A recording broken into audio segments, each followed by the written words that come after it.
how come it seems so important for Christianity to keep Jesus on the cross? All the symbols everywhere, I mean, outside and inside church, he is on the cross. Well, what does that say to you? Well, it breaks my heart, because I feel it's time that he will be free from the cross, that he will be able to step down. And well, it evokes fear. It evokes okay. fear in the hearts of the little children that see that bloody figure hanging on a cross, right? They don't see a smiling face. They see a tortured expression of a man who's being killed in the most atrocious way. And they say, you better listen to what we say or you'll end up like that. Because they commandeered the ship, you might say, and raised the pirate flag. And now they attack all the other ships and say, you better do what we say or you'll end up this way. Does that answer your question? Yeah. I suspected it was to invoke fear.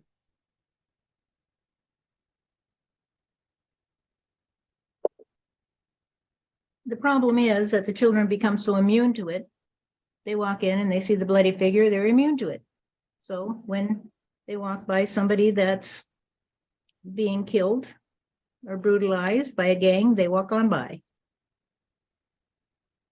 Because the reason why is that they've been trained to understand that pain and suffering is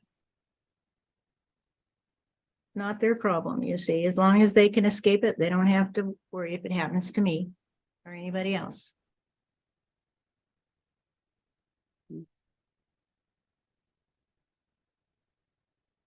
How many stood up in front of me when those crowds gathered and said, what you do to this man, you do to me? How many stand in front of the Jews and stood up to the Nazis and said, what you do to my brother, you do to me? So might as well do it to me too. How many soldiers stood up and said, hey, I don't want to kill my brother or my sister. So I'm going to put down my gun, you see? And if you want to kill me, that's okay.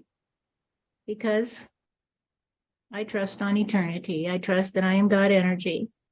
And what I give, I will receive.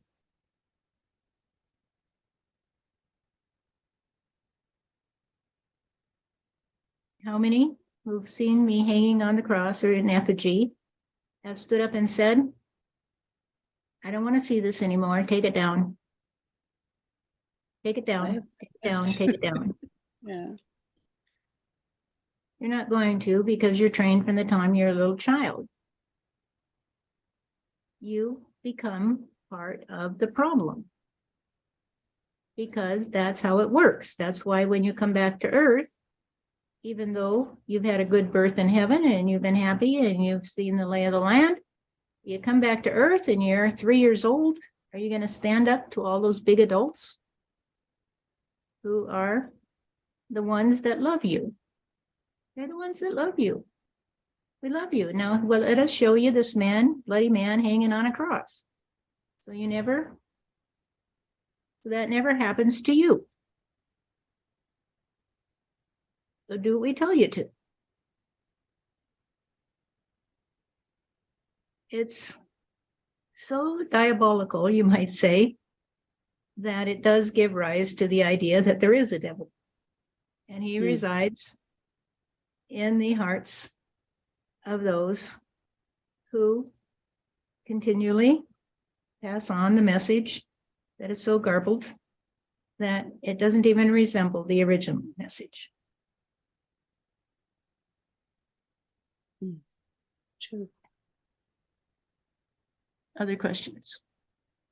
What is your response to the idea that so many masses of Christians have, that the cross is a symbol of the great love and sacrifice of Jesus? And how do we adjust to the idea of Jesus as a teacher rather than a savior, or reincarnation and karma rather than redemption? Well, let me ask you this, because that always kind of confused me. Why would the crucifixion of someone be a symbol of love?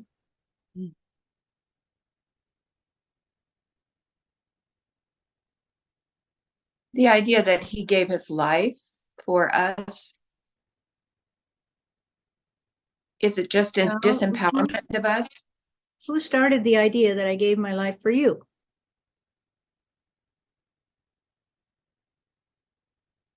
Did you give your life for me?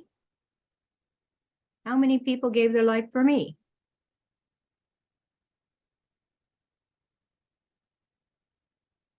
I guess that's a goal in many churches, that we give our lives, we spend our energy for Jesus, that we are his hands. Well, if you're my hand, then I'm telling you that you should wear your hair the way you want to wear your hair, be at peace, give up the battle, and give a hand to your neighbor.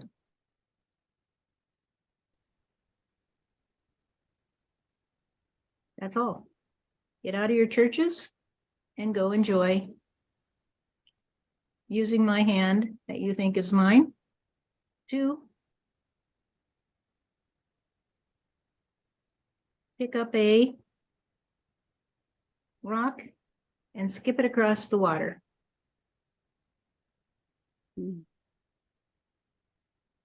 And when your little boy says, Daddy, I want to do that too, or Mommy, can you show me how?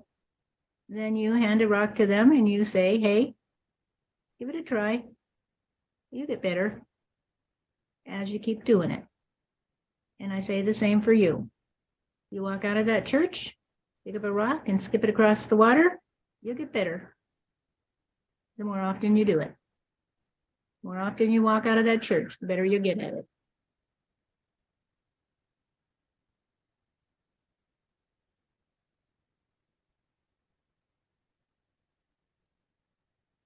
Did you die on the cross? No.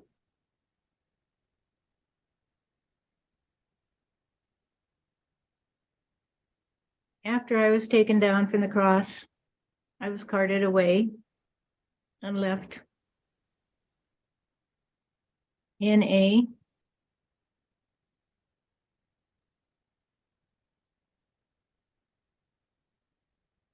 cave or grotto, that you might call it.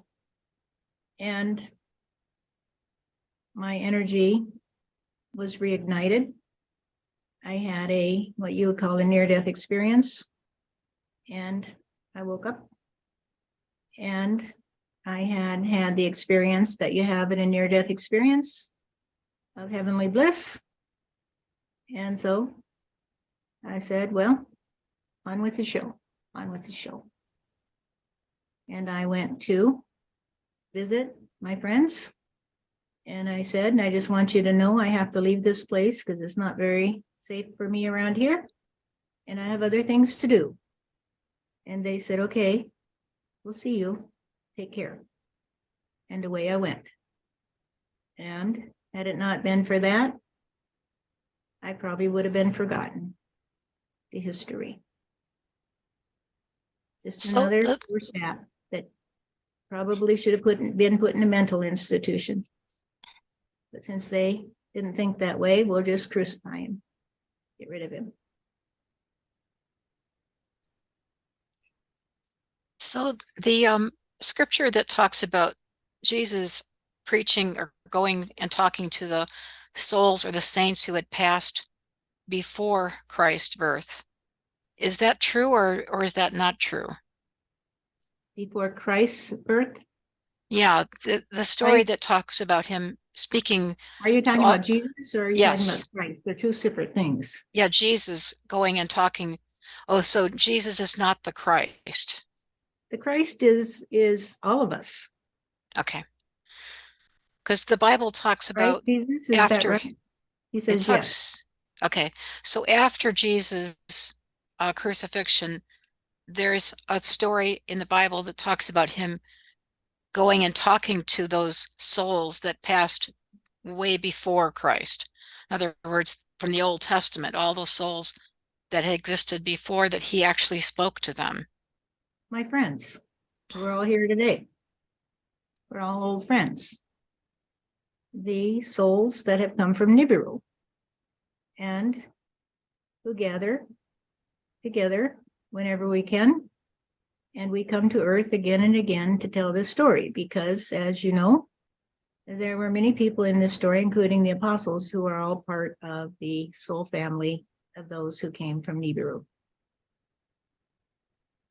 who all came together to try to help elevate the human experience so that humanity could let go of their fear and understand the message of love, which is the way that we see it.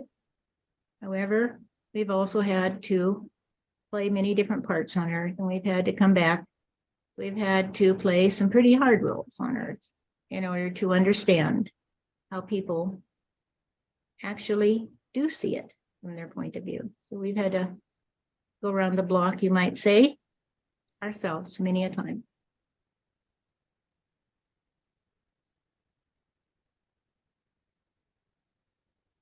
And just so you know, no, there was not a virgin birth.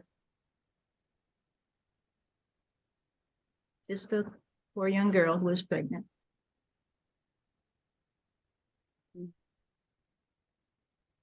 I won't say a poor young girl. I will say someone who had a part to play and played it well. And that's the name of the game. As you come in to play your parts, play them well or not. You'll always get another chance. So was the bloodline of Mary and Joe and was that important, the bloodline of Mary, his mother? Did that play a role? No, Okay. not particularly. The soul energy has the option and often does reincarnate into the same family line physically, same DNA line. However, it doesn't have to be that way. You can incarnate into different bloodlines, but still be you because the soul energy controls who you are,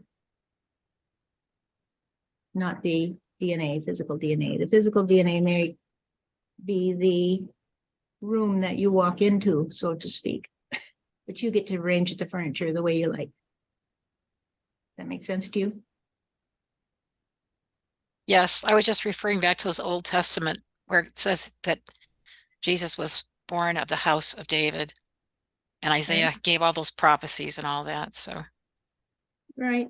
There's, there are many connections to God energy, believe me.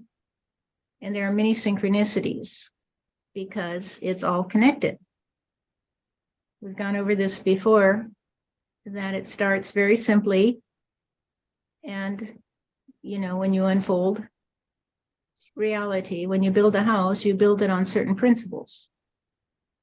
If you could take the house apart the same way you built it, you would understand why you did it the way you did it, right? But when it's all covered up with pictures on the wall and carpet and stuff, you may not see the underpinnings of that house. Tear it apart, it lays in dust, you build a new one. But the principles by which you build it are pretty much the same, at least within certain areas as it develops. And yet each house can be different, you see. And so there's no particular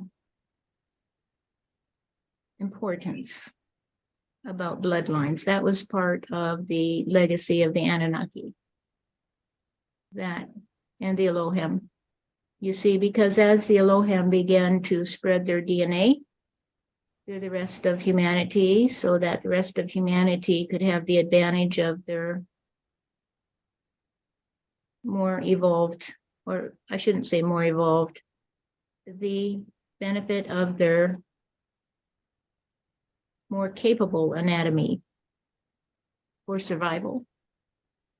There developed a significance in the mind of the humans at that time concerning the bloodlines, because those people who had a lot of Elohim blood were considered superior because they had an easier time developing their own family trust on survival and flourishing in those societies because they had more capability, you see. The other humans had short, stubby fingers, for example, that made it difficult for them to handle delicate tasks like braiding, needlework, and things like that.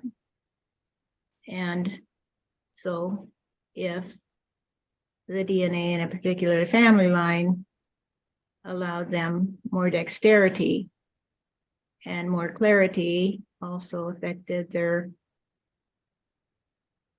mental conditions, attitudes could be passed down partly because they related to the feelings that those who got the Elohim DNA felt, that they had more capability, the children were more handy, they helped the parents, etc. This created a sense that there were certain bloodlines that were superior to others. However, over time, there really is no advantage to any bloodlines. However, the idea that certain bloodlines are more important than others persisted through time. You see? Are there other worlds like ours? Like ours. There's no, because every world is unique, you see. Doesn't mean there aren't other worlds. It just means they're not like ours in the terms of the earth vibration. Is it true that Jesus traveled around the world before he came back and started his Before his ministry? yeah. Yes. I did some travel, that is true. Because there was a few of us who actually did take the opportunities presented to us to study with some of the advanced teachers of that time, who a lot of them had a tradition that was different than ours, and they were what you would consider more Eastern in their philosophy, and that therefore was very interesting to me and to others as well.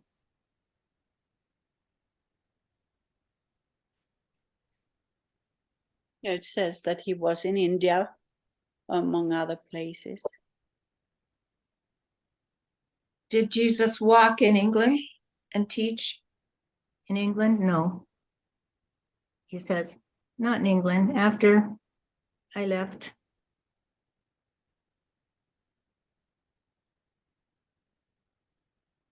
Palestine, I traveled to other regions, but not to England. And where did you die and when?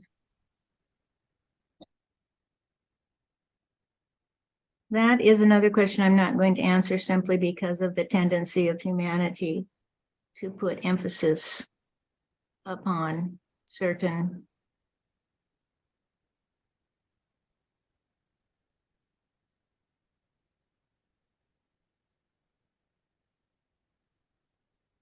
incidents of our life that they give special reverence to. And I don't want that to happen.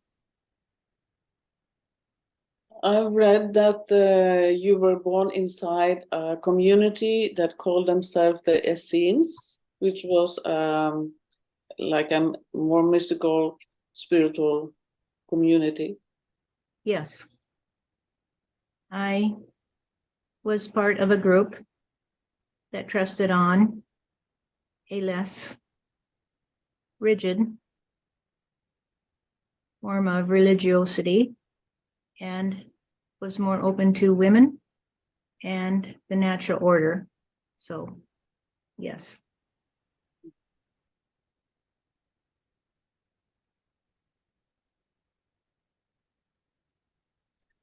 Did that time come from some time spent in Egypt? And also, is Anna your grandmother?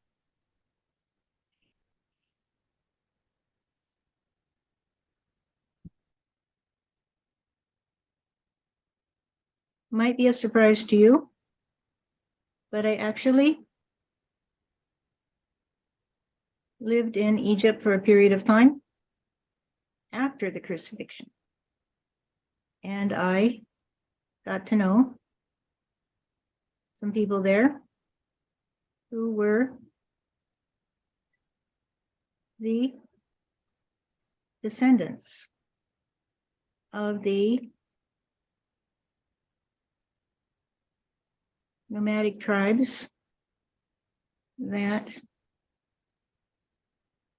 had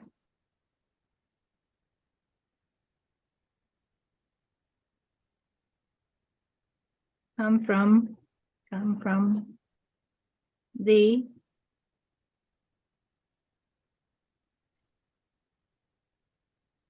inner reaches of the Nile, or the southern reaches of the Nile, and they asked me to come and help them to figure out how to access more trust on their own worldview. They were actually very, very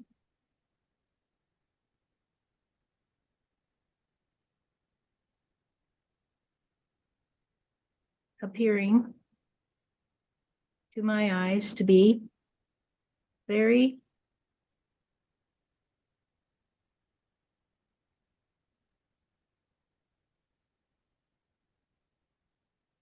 what?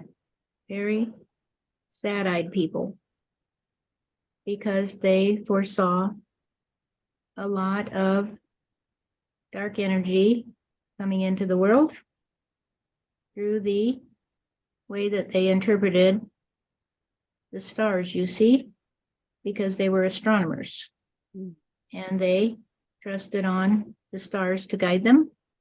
And they believed that humanity would become very, very dark in its energy before the light would break through. And so that was very interesting to me. I enjoyed that, my stay with them. Are there civilizations or tribes of people living in Middle Earth?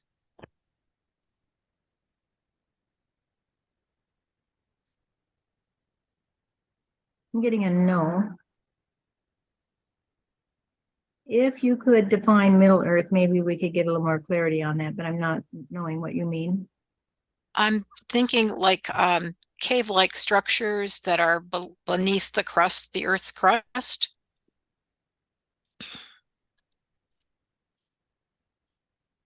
I am not aware of that.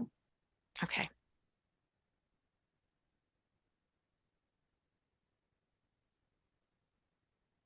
There are many, many versions of reality. You have to understand that.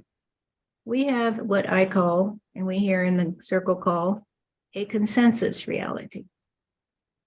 We trust on sharing with each other because as we share our stories with each other, we absorb them into our own sense of reality, if that makes sense to you. And then we incorporate them into our own world structure and worldview. And it doesn't mean that it's rigid. It is not rigid because it's always changing. Somebody says, I want to do something new. Steve says, I want to become visible to you. And we all say, that would be cool. That would be a new reality. And that's why he's asking you to trust on him to do that, because it's a consensus reality. And the more that trust that you put on a particular point of view, the more solid it becomes, you see, because the nature of the earth vibration, which is actually the same as the heavenly vibration, it's just in a little different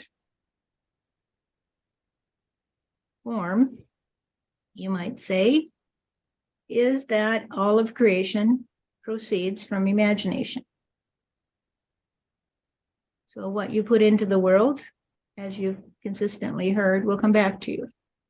The old saying, be careful what you wish for, is to alert people that when something happens to them and they say, I don't know where this comes from, they might want to look at their own past history and what thoughts they've been putting out there.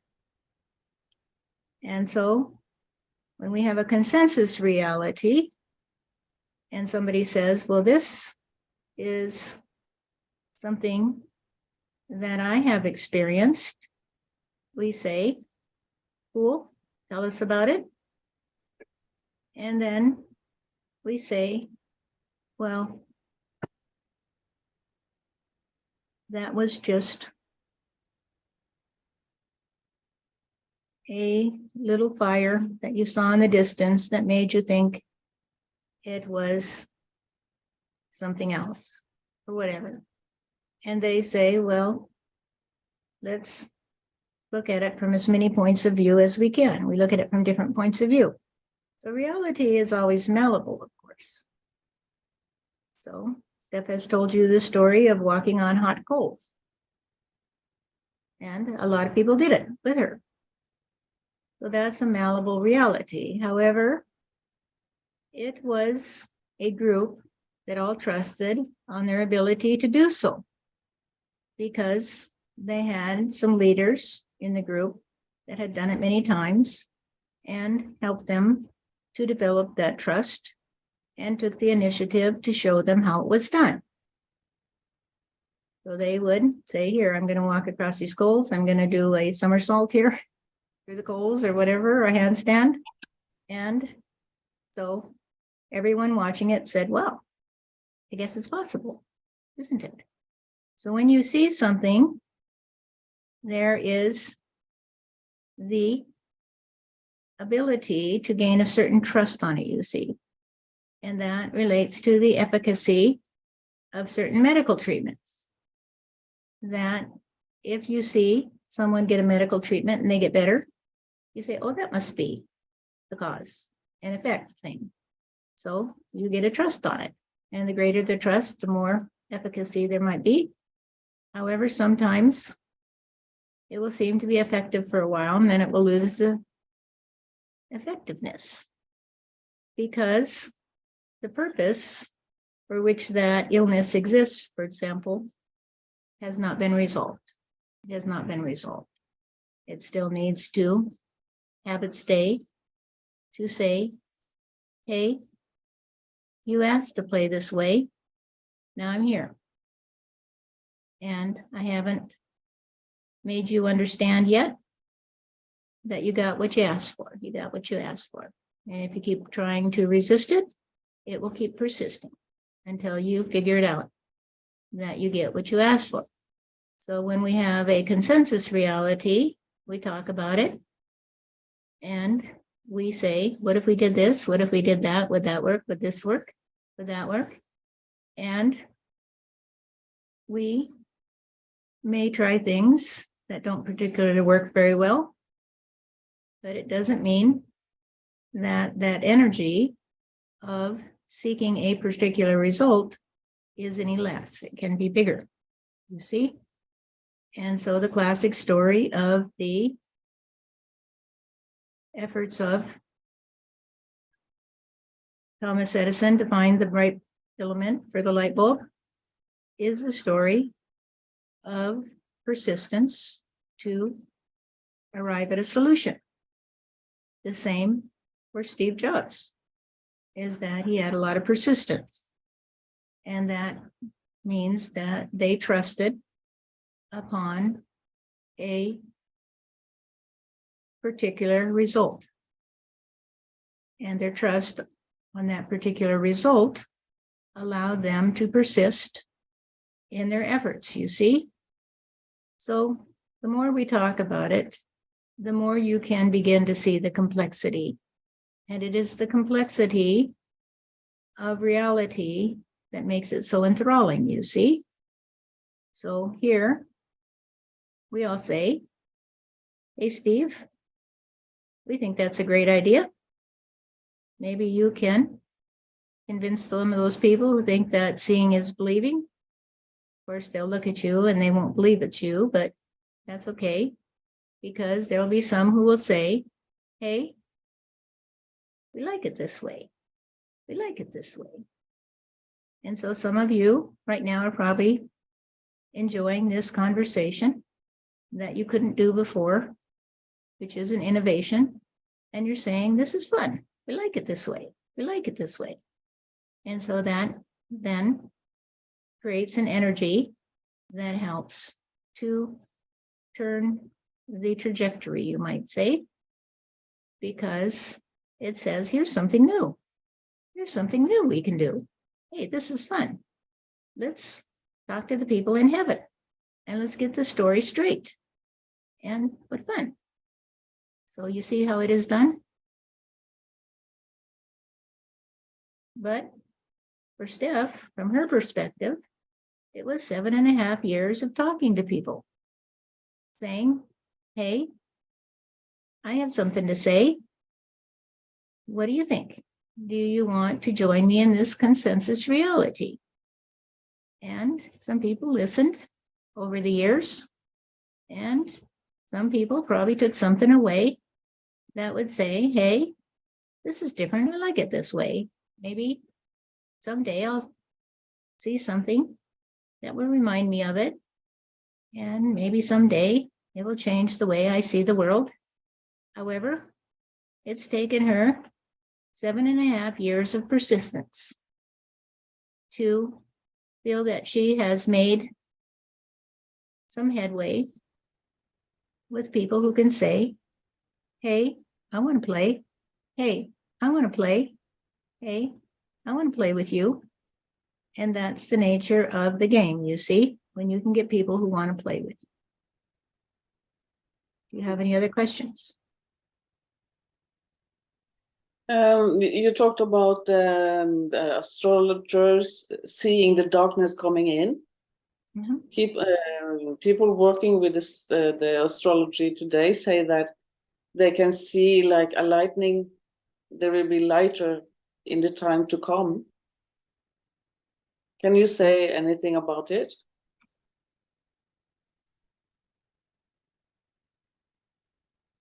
Yes. You have to understand again that there are cycles.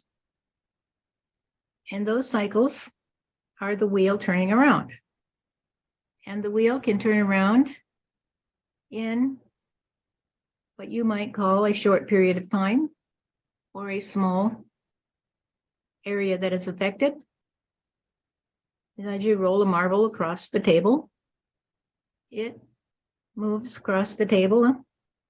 And if you drive your car, the wheel turns and it could drive you across town along with a lot of other wheels that are turning. And if you look at the earth turns. And so that's a pretty big turn. And history, as they say, repeats itself. Because there are patterns of growth, you see. In the world we see, there are patterns of growth and death. It doesn't mean that you disappear. It just means it's a pattern, you see. So the tree grows until eventually it dies. And so there are patterns to human history as well. But they're not all the same, you see, because it's a pattern. And you can have a pattern to make a house or a dress and use different materials and different buttons and different pictures on the wall, whatever it is.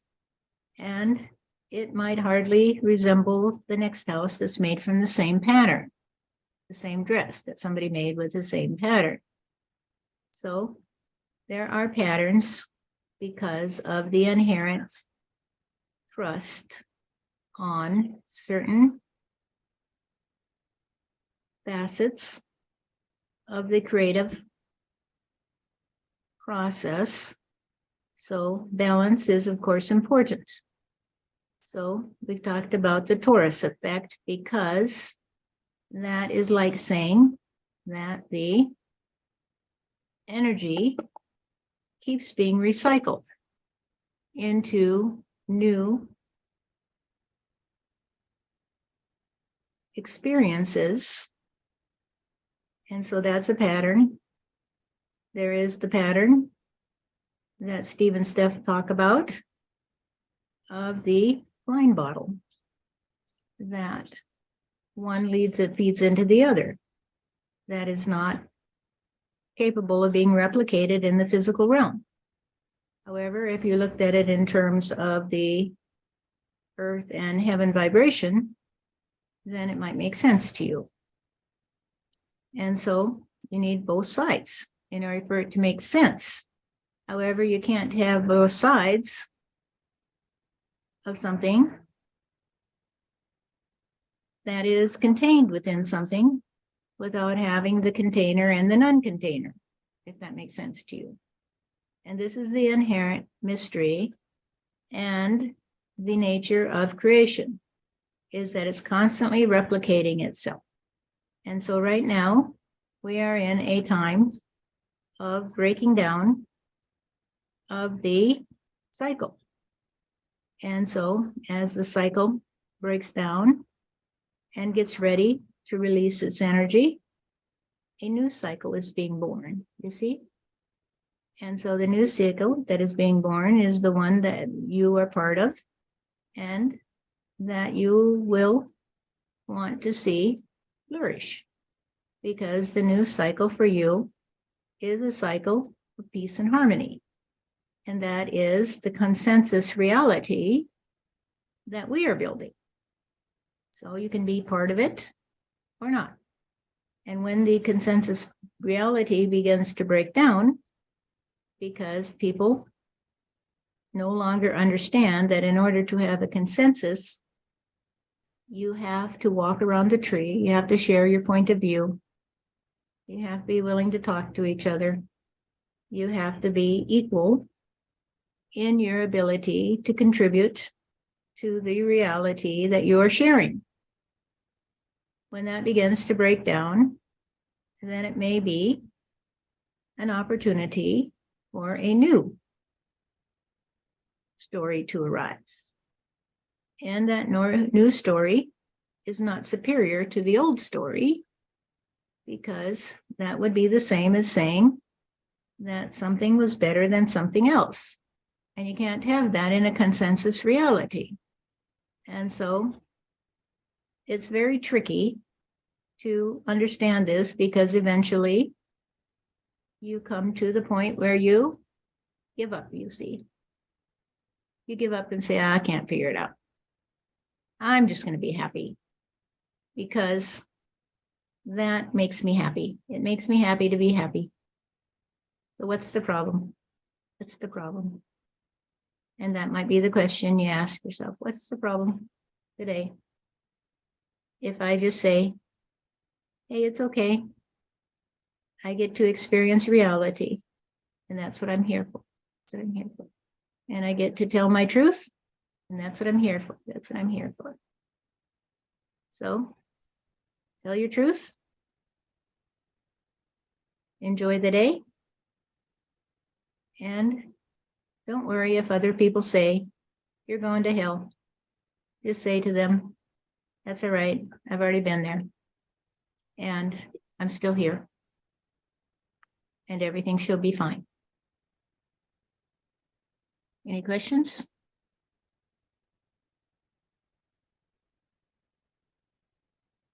All right, well, I think we will wrap up then. We've actually been going almost 2 hours, so I think I will take Rossel's advice and cut this into 2 segments. And anybody have any final words for us here? Steve says, thank you all for being here. And I wish you all would raise a cheer for our good friend Jesus, who has always been near to us and dear to us. However, he has to be the saddest person I ever did see when he looks down at the atrocities that are done in his name. May we all accept that we're all the same, and we all have the ability to love our neighbor as ourselves. And that means it's a good idea to start loving ourselves. Thank you.